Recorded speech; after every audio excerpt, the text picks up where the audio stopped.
이 시간에는 요한계시록 11장 10절부터 19절 말씀까지 읽었습니다. 오늘은 요한계시록 27번째 시간으로 부제목은 7번째 나팔입니다. 7번째 나팔. 우리가 지난주에 11장 10절까지 나눴거든요. 우리 다시 한번 읽겠습니다. 시작. 이 두 선지자가 땅에 사는 자들을 괴롭게 한 거로 땅에 사는 자들이 그들의 죽음을 즐거워하고 기뻐하여 서로 예물을 보내리라 하더라. 여기 보니까 이 두 선지자가 땅에 사는 자들을 괴롭게 했다 그래요. 왜 이 두 선지자가 땅에 사는 자들을 괴롭게 한다 그랬을까요?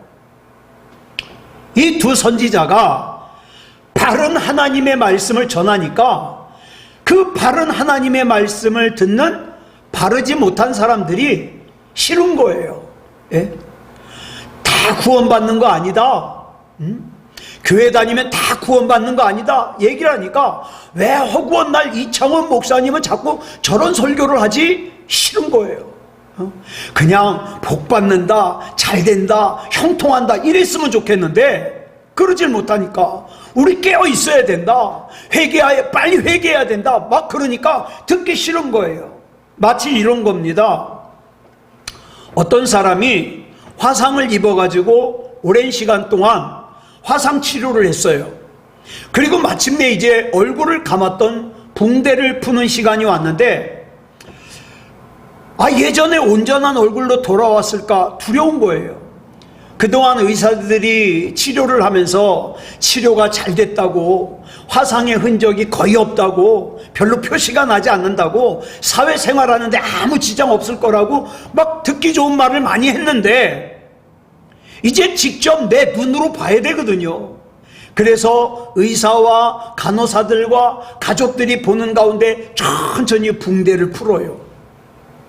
그리고 마지막 붕대의 한쪽 끝이 땅이 얼굴에서 떨어지는 순간 거울에 자기 얼굴이 비치는데 화상으로 일그러진 얼굴이거든요. 그러니까 막 거울을 집어 던지면서 소리를 지르죠. 우리 드라마에서 많이 봤던 장면이잖아요. 왜 웁니까?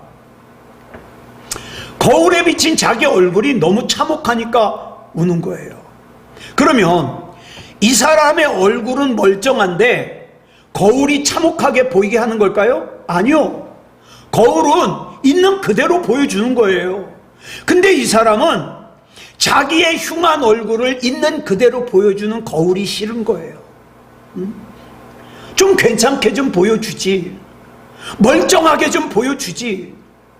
그런데 여기에서 이 거울처럼 자기의 모습 있는 그대로 보여주는 게 뭡니까? 하나님의 말씀이에요. 하나님의 말씀이 있는 그대로의 모습을 보여줬더니 사람들이 그 거울에 비친 자기의 죄악된 모습을 보고 하나님의 말씀을 싫어해요. 사도 바울이 예수님을 만난 후에 하나님의 말씀을 알아가면 알아갈수록 자꾸 자기가 더 죄인이라는 게 생각나잖아요. 나중엔 뭐라고 고백합니까? 내가 죄인 중에 괴수다 그래요. 괴수다. 하나님의 말씀을 알아가면 알아갈수록 내 실체가 보이는 거예요. 그래서 사람들은 하나님의 말씀이 사람의 몸을 입고 이 땅에 오신 예수 그리스도를 싫어했어요. 십자가에 못 박아 죽였어요. 왜? 하나님의 말씀에 비춰진 자기의 죄악된 모습을 보니까 너무 괴롭거든요. 인정하고 싶지 않은 거예요. 그래서 예수님을 미워하고 죽인 거예요. 그런데 저와 여러분이 진짜 예수님을 믿으려면 이렇게 거울을 대하는 과정이 반드시 있어야 돼요. 네. 저와 여러분이 하나님의 말씀을 읽는 가운데, 듣는 가운데 나 자신의 실체에 대한 충격을 받아야 돼요. 내가 무슨 죄이냐? 세상에 나보다 악한 사람들 많은데 내가 왜 죄이냐? 그런 사람들은 멀었어요. 예? 이사야 선지자는요, 하나님을 만난 다음에 이사야 6장 5절에서 신음하듯이 이렇게 탄식을 해요. 같이 읽어볼까요? 시작. 화로다 나여 망하게 되었도다.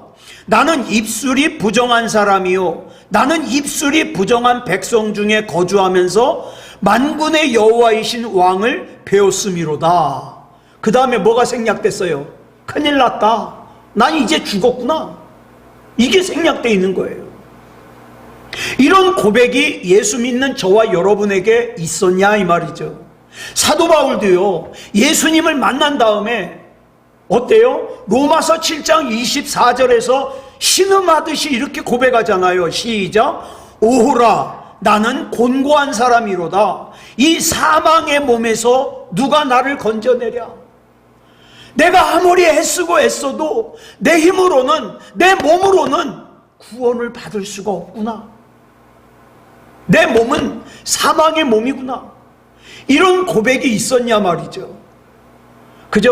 그냥 술렁술렁 교회만 왔다 갔다 하면 절대 이런 경험 못하죠. 타락한 인간은요, 내 추악한 본 모습이 바깥으로 드러나잖아요. 예를 들어서 내 약점이 소문이 돌아다녀요.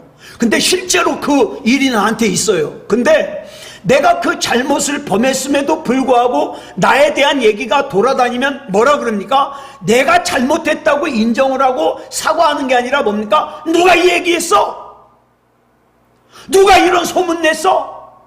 이렇게 된다고요. 거울을 집어 던진다고요. 왜? 자기의 추악한 모습을 바깥으로 드러냈다고.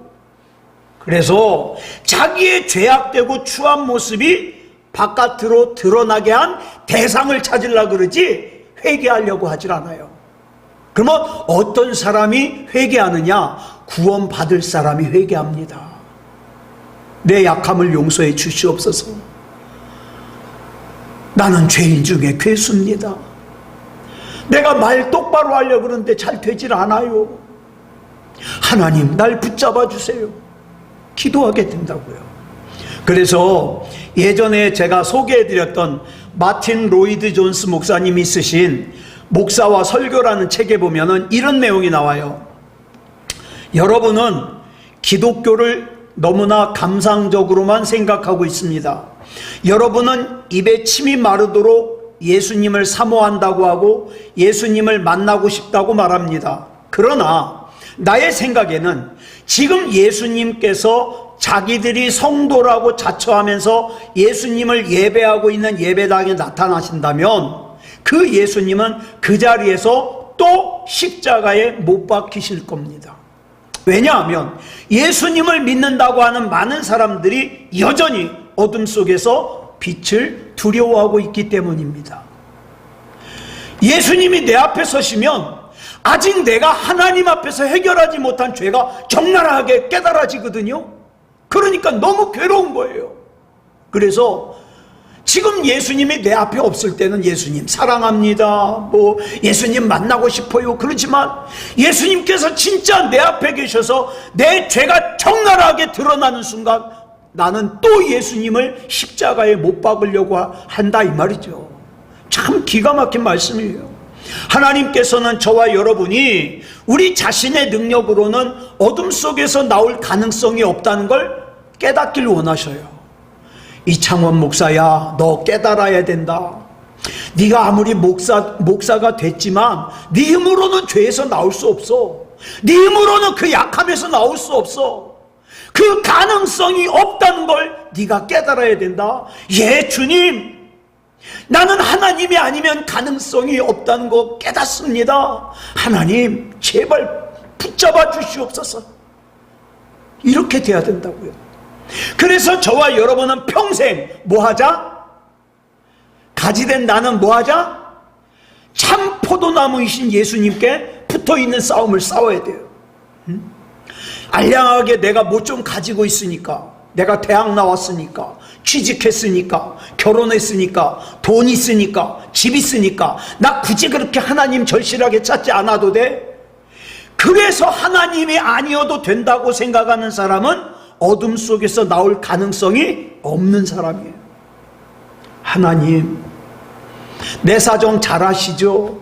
내 약함 잘 아시죠? 나 하나님 아니면 여기서 나올 가능성이 없어요. 하나님 붙잡아 주시옵소서. 이게 필요한 거죠. 이것이 바로 우리가 예수 그리스도 안에서 사는 삶의 비밀이고 비결입니다. 자, 본문 11절 보겠습니다. 시작. 3일 반 후에 하나님께로부터 생기가 그들 속에 들어가매 그들이 발로 일어서니 구경하는 자들이 크게 두려워하더라.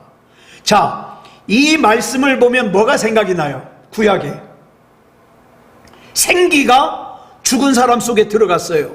그래서 그들이 발로 일어섰어요. 에스겔 골짜기에 굴러다니는 뼈다구들 있잖아요.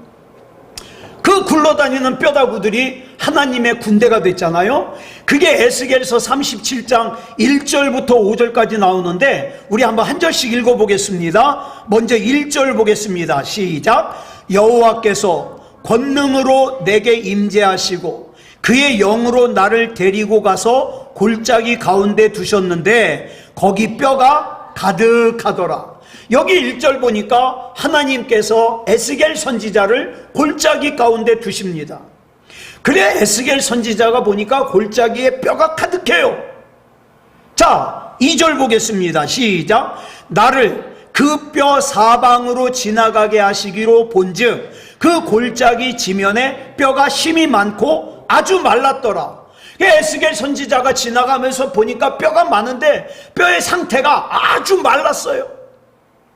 죽은 지 오래돼가지고 뼈가 바짝 말랐어요. 그래서 바스러지기 일보 직전이에요. 자, 3절 보겠습니다. 시작. 그가 내게 이르시되 인자야 이 뼈들이 능히 살 수 있겠느냐 하시기로 내가 대답하되 주 여호와여 주께서 아시나이다. 자, 하나님께서 에스겔 선지자에게 물은 질문은 하나예요. 자, 인자야 이 뼈들이 능히 살 수 있겠냐? 근데 에스겔 선지자가 앞만 봐도 살 수 없을 것 같아요. 왜? 그냥 죽어 있어가지고 살이 붙어있는 시체라면 뭐 살 수 있을지도 몰라요. 근데 죽은 지 오래돼가지고 살은 아예 없고 뼈만 있는데 뼈도 하얗게 말라가지고 부스러지기 일보 직전이에요. 근데 차마 안 될 것 같은데요? 얘긴 못하니까 에스겔 선지자가 뭐라고 대답합니까? 주 여호와여 주께서 아시나이다. 그래요. 자, 4절 볼까요? 시작. 또 내게 이르시되 너는 이 모든 뼈에게 대언하여 이르기를 너희 마른 뼈들아 여호와의 말씀을 들을지어다. 잘 보세요. 이게 중요한 거예요. 지금 이 말씀을 살아있는 사람들에게 하라고 합니까? 죽은 지 이미 오래되어서 그 다음에 뼈만 남았는데 그것도 바짝 말랐는데 살아날 가능성이 전혀 없는 절망적인 뼈들에게 말하라고 합니까? 뼈들에게 말하라 그러죠. 예? 이 뼈가 지금 상징하는 게 뭐예요? 절망적인 거예요. 가능성이 전혀 없는 거예요. 하나도 없는 거예요. 자, 그런데 그 가능성이 전혀 없는 가운데 하나님의 말씀을 대언하니까 그 하나님의 말씀을 누가 들어요? 전혀 가능성이 없는 뼈가 들어요. 뼈가. 그래서 저와 여러분은 이게 가능하다 가능하지 않다 저와 여러분이 판단하면 안 됩니다. 내가 생각할 땐 전혀 가능성이 0%라도 하나님께서 내 마음속에 대언하라 그런 마음을 주시면 하세요. 왜? 거기까지가 내가 할 일이에요. 위에서 기도하세요. 하나님, 이게 세상적인 방법으로는 불가능하지만 하나님께서 역사하시면 될 줄 믿습니다. 여기까지가 내가 할 일이라고요. 네. 여러분, 여기서 지금 이렇게 대언하라고 하시는 분이 누구예요? 하나님이에요. 하나님은 어떤 분이에요? 창조주예요. 여러분, 히브리어로 아부라는 단어가 있는데 이 아부라는 단어는요, 아버지라는 뜻도 있지만 창조주라는 뜻도 있어요. 이 창조주 하나님은요, 여러분, 창세기 1장 1절을 보면 태초에 하나님께서 천지를 창조하시니라 그러죠. 여기 나오는 창조가 히브리어로 뭐냐? 바라예요. 바라. 이게 중요한 게 뭐냐면 히브리어로 창조라는 뜻을 가진 단어가 3개가 있어요. 이렇게 3개예요. 아사, 야짜르, 바라. 그런데 이 단어가 쓰임새가 다 달라요. 예를 들어서 아무런 목적이나 계획 없이 그냥 어쩌다가 만들어진 거 있죠. 그냥 뭐 얘기하다가 성냥개비를 쌓는다든가, 아무 목적이 없어요. 계획이 없어요. 어쩌다 보니까 만들어진 거, 이런 거를 아사라 그래요. 그 다음에 분명한 목적이 있어요. 분명한 의도가 있어요. 그런데 재료가 있어요.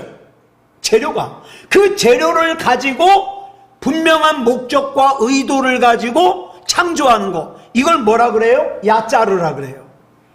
세 번째로 분명한 목적이 있어요. 의도가 있어요. 근데 재료가 아무것도 없어요.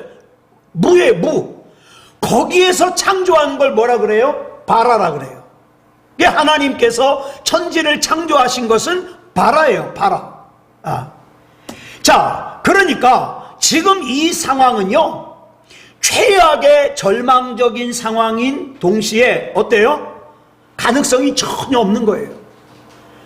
자, 그런 이스라엘 공동체를 향하여 하나님께서 부활의 약속을 주시는 말씀이에요.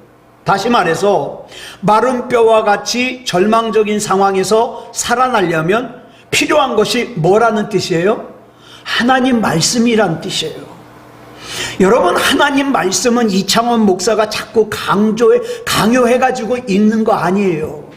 강요해가지고 듣는 거 아니에요. 왜? 하나님의 말씀은 전혀 가능성이 없는, 또 재료도 없는 그런 상황 속에서 일으켜 세울 수 있는 능력이 있기 때문에, 그래 우리는 하나님의 말씀을 읽어야 되고 들어야 되는 거예요.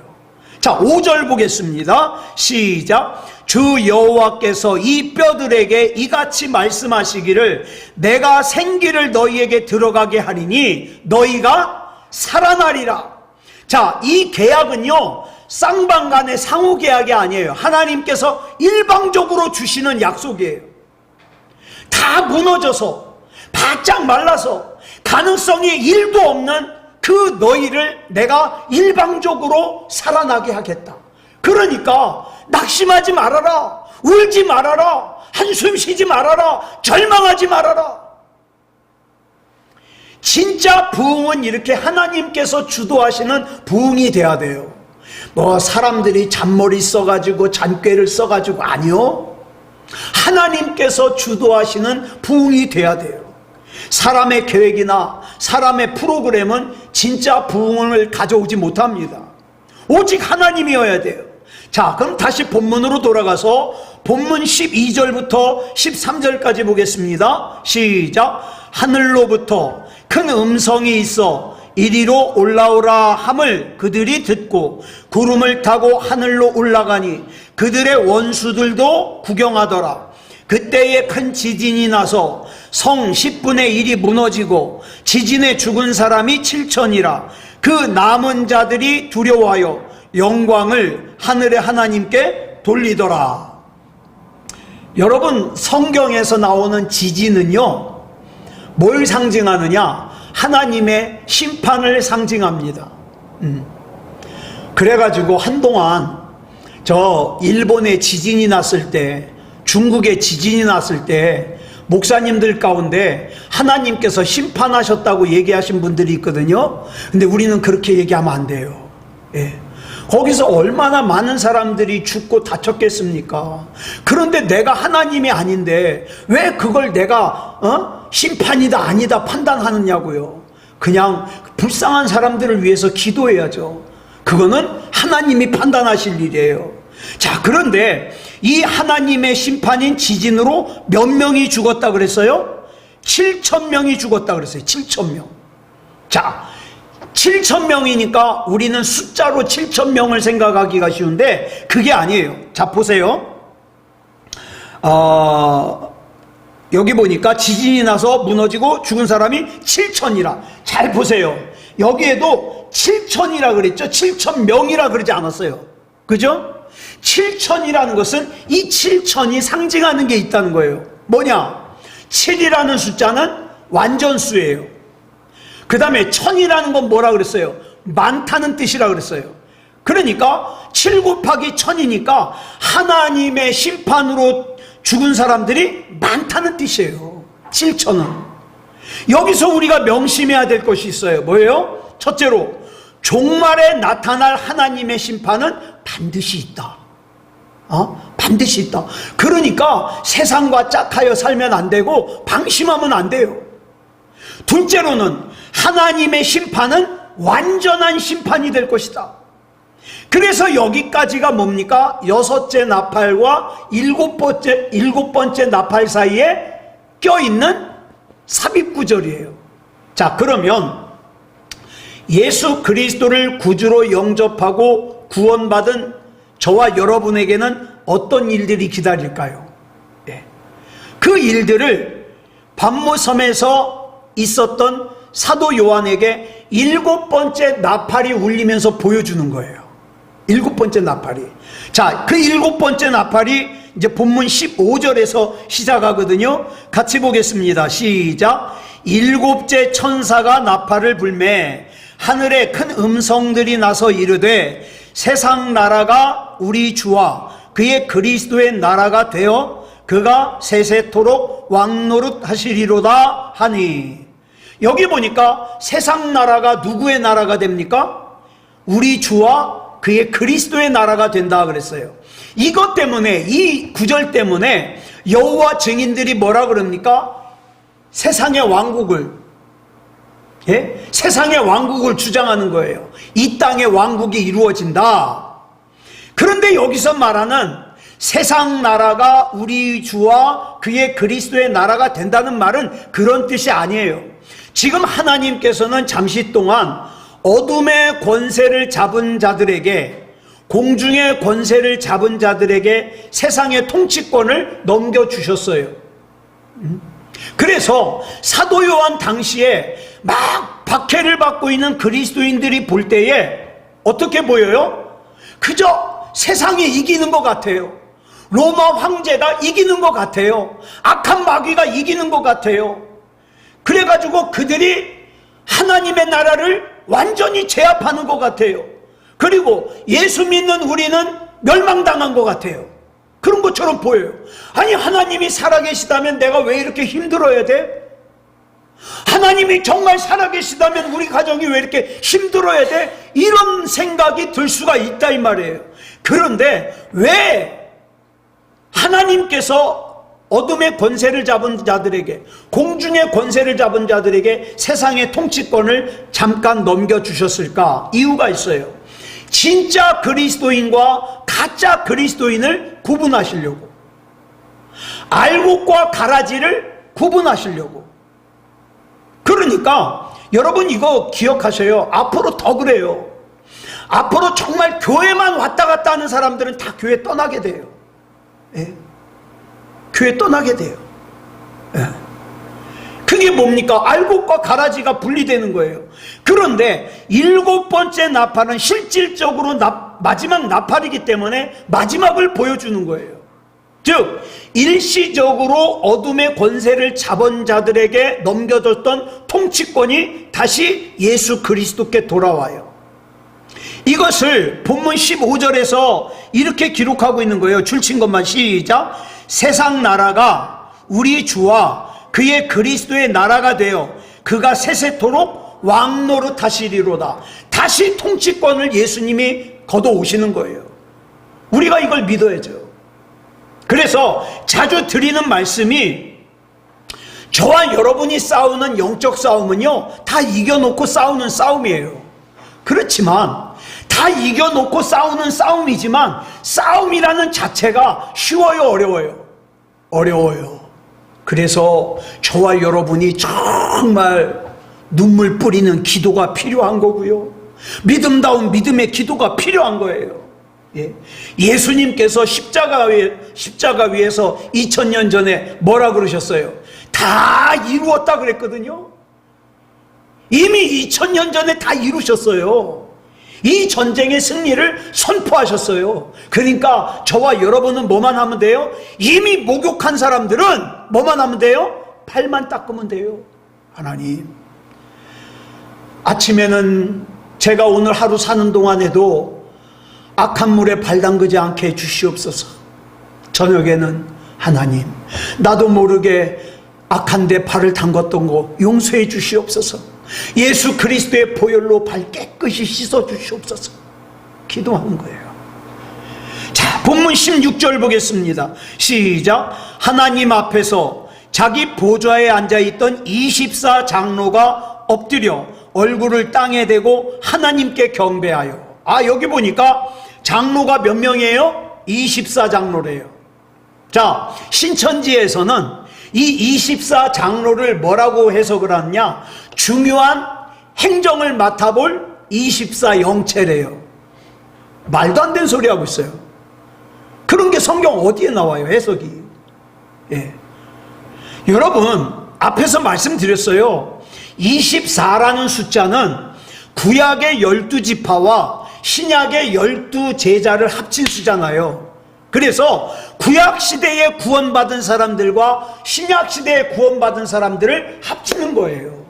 그러니까 이 24장로는 어떤 특정한 직분이나 계급을 말하는 게 아니라 장차 하나님의 나라에서 함께 살아야 될 하나님의 백성이에요. 근심과 걱정 내려놓고 우리 하나님 앞에 섰을 때 참 수고했다, 고생했다, 나와 함께 하나님 나라의 잔치에 참여하자. 여기에 우리가 부름받아서 하나님 앞에 경배하고 예배하고, 그런 우리가 바로 24장로라고요. 그 24장로가 어떻게 한다고요? 엎드려서 얼굴을 땅에 대고 하나님께 경배하여 이르되 뭐라고 했습니까? 17절 시작. 감사하옵나니 옛적에도 계셨고 지금도 계신 주 하나님 곧 전능하신 이여 친히 큰 권능을 잡으시고 왕노릇 하시도다. 여기 보면 이상한 게 있어요. 뭐냐? 여러분, 비슷한 말씀을 기록하고 있는 요한계시록 4장 8절 보겠습니다. 시작. 네 생물은 각각 6날개를 가졌고 그 안과 주위에는 눈들이 가득하더라. 그들이 밤낮 쉬지 않고 이르기를 거룩하다 거룩하다 거룩하다 주 하나님 곧 전능하신 이여 전에도 계셨고 이제도 계시고 장차 오실 이시라 하고. 여기 보니까 전에도 계셨어요. 이건 뭐예요? 과거죠. 이제도 계시고 현재죠. 장차 오실 이예요. 미래예요. 왜? 이때는 아직 끝나지 않았으니까. 그런데 오늘 본문 17절에 보니까 뭐라 그랬어요? 줄친 것만 시작. 옛적에도 계셨고 지금도 계신 주 하나님 곧 전능하시니요. 뭐가 없어요? 미래가 없어요. 왜 그래요? 다 끝났거든요. 에? 심판도 재앙도 다 끝나거든요. 지금 이 7번째 나팔이 최종적인 그림이기 때문에 미래에 대한 언급을 할 필요가 없는 거예요. 이 말은 하나님께서 우리에게 약속하신 미래의 청사진은 어떻게 되고 있다는 거예요? 7번째 나팔에서는 이미 눈앞에 실현되어 있기 때문에 미래에 대한 묘사가 따로 필요가 없는 거예요. 네.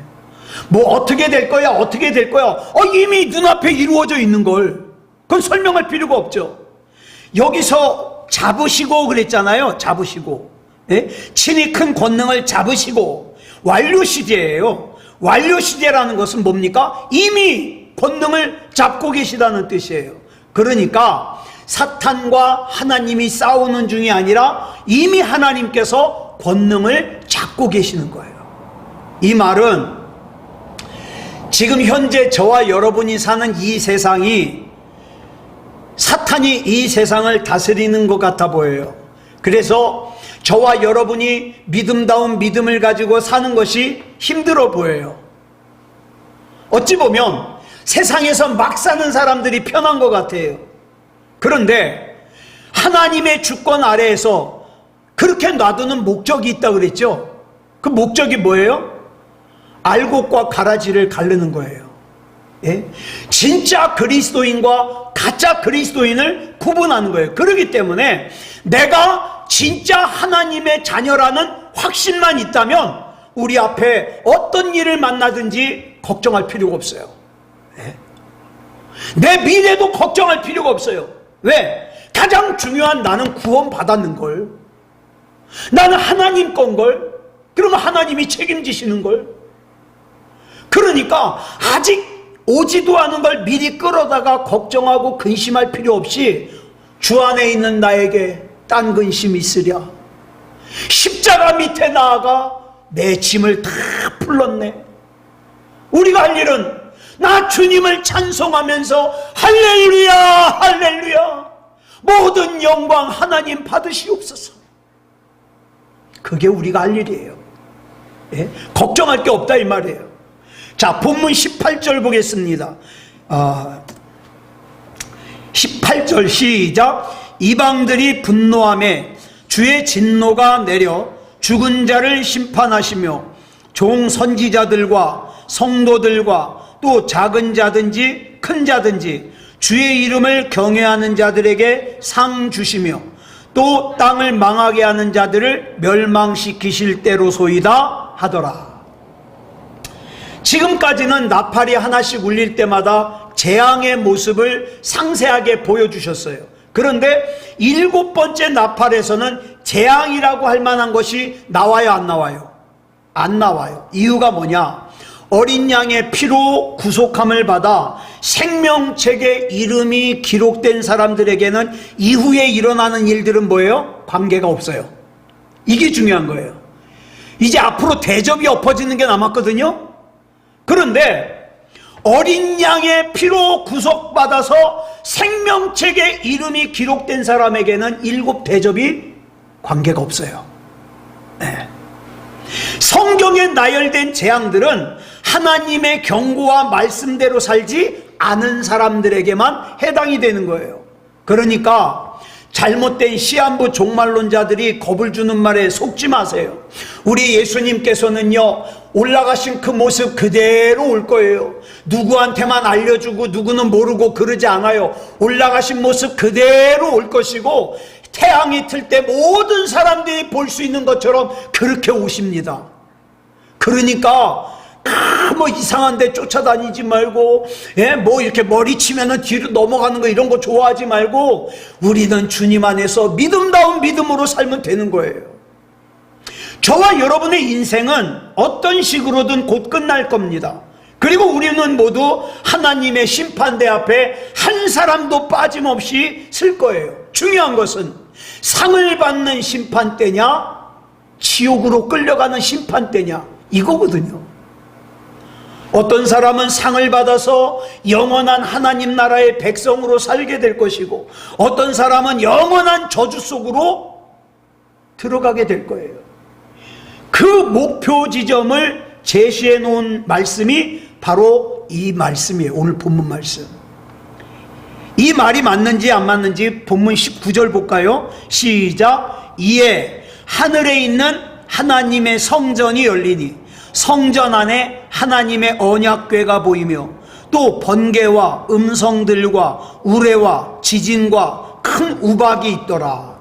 여기 보니까 하늘의 성전이 열리면서 그 내부가 보이는데 그 내부에 뭐가 있어요? 하나님의 언약궤가 있어요. 번개가 있어요. 음성들이 있어요. 우레가 있어요. 지진이 있어요. 큰 우박이 있어요. 자, 그러면 여기 열거하고 있는 것들이 구약 성경에서 상징하는 게 뭐예요? 언약궤, 번개, 큰 음성, 우레, 지진, 큰 우박. 이것들이 상징하는 게 뭐예요? 하나님의 임재예요. 또 하나님의 심판이에요.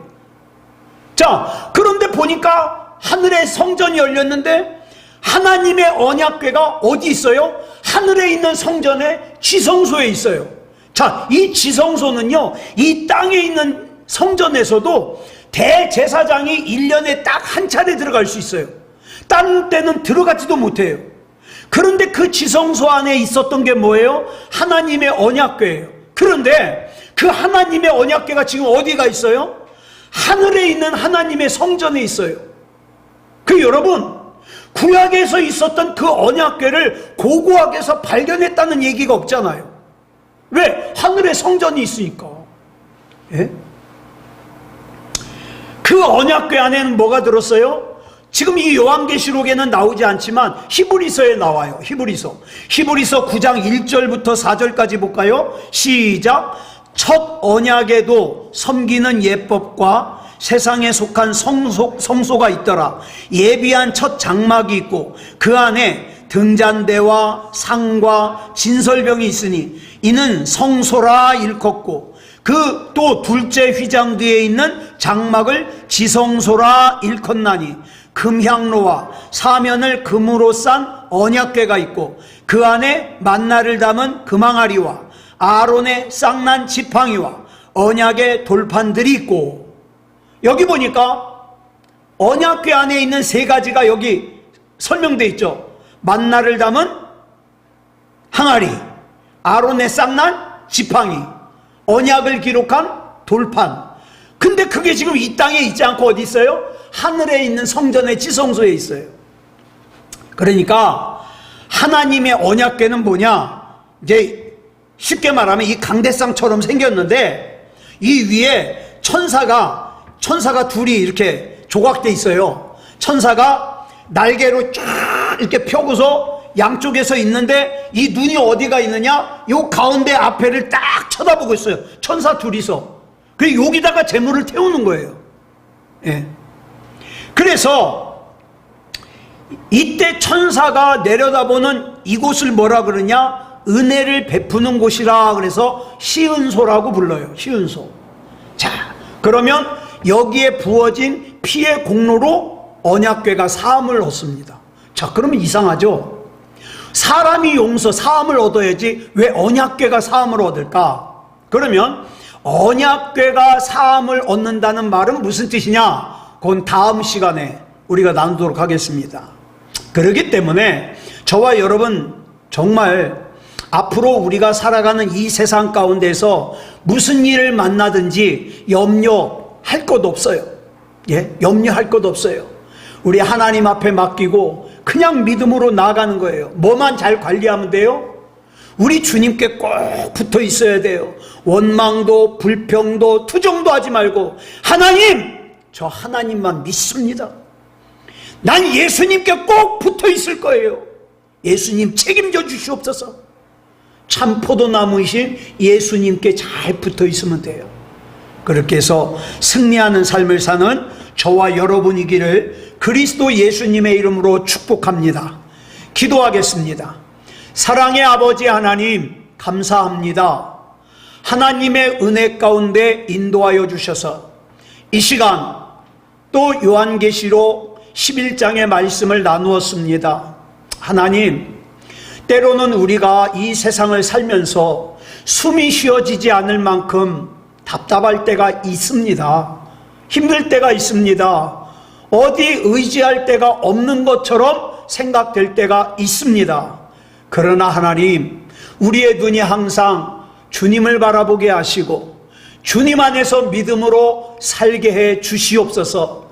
우리의 모든 것을 하나님 앞에 맡겨드리오니 하나님께서 하나님의 것인 우리를 책임져 주셔서 그 모든 문제 앞에 하나님께서 우리를 지켜주시는 마하나임, 하나님의 군대가 되어 주시옵소서. 사랑의 아버지 하나님, 세상 의지하지 않습니다. 사람 의지하지 않습니다. 하나님께서 붙잡아 주시고 역사하시고 인도하여 주시옵소서. 모든 것을 우리 하나님 앞에 맡겨드리오며 그리스도 예수님의 이름으로 간절히 기도드려 싸움나이다. 아멘.